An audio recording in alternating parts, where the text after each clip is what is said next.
Paleo non-duality. We're trying to get back to the paleo diet, right? It seems like it'd be even more important to access that paleo mind, that paleo experience that's inside of us. Even though it's not a logical experience, let's just look at it with a little bit of light data to start out with. Human beings have been in our fully evolved state for 80, 90,000 years. We were almost us for 1,000,000 years.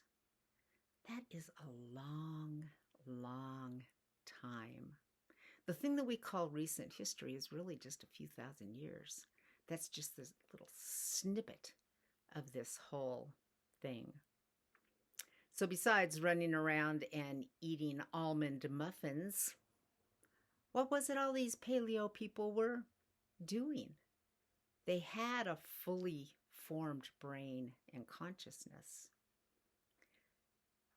Our modern education system tells us that they were just savage brutes, just kind of running around and didn't know up from down. That doesn't make sense. Why in the world would we have this vast brain capable of amazing consciousness if it wasn't being used all that time? We're told that we only use just a small part of our brain these days. Mainly because, our conveniences keep us from needing to use the whole bit, probably. So it only makes sense that our paleo ancestors, with their almond flour muffins, were using the full thing. Actually, I think we all use the full thing all the time. And it's only just this small sliver that we call the left brain thinking that constantly captures our attention. But when you really, really sit calmly for a second and think about your experience is so much broader than that. We're able to visualize really complex things without using any thoughts at all. There's this whole vast reservoir of our brain that's operating all the time. Just not when we're doing math or watching a movie. So non-duality is about, they say it's completely dropping this critical mind, but it's really more about getting it under control, putting it into its proper place so that you, the one who has this full, total experience, you have that critical brain just as a small little tool you can use anytime. So if it's true, and of course I have no proof, that our paleo ancestors used their entire brains and lived in a non-dual state, what happened? How did we get out of it?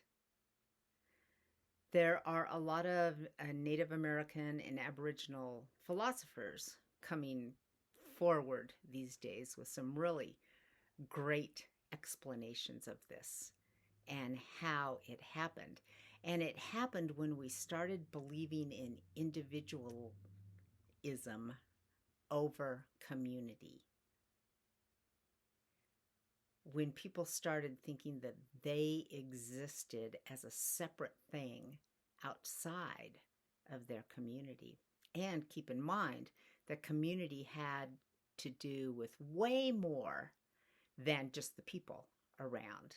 community, all my relations was all all the animals and the rocks and the trees and the sky and the stars and how everything constantly moved. It was all about the relationships between things.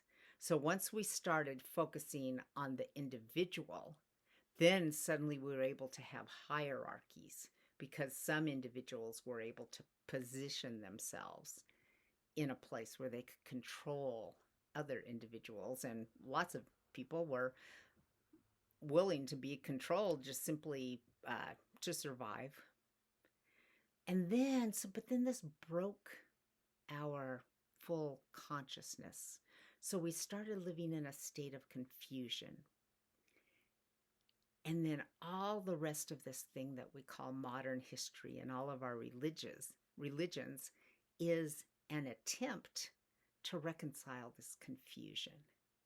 But since it's all based on a basic lie, we can't reconcile it.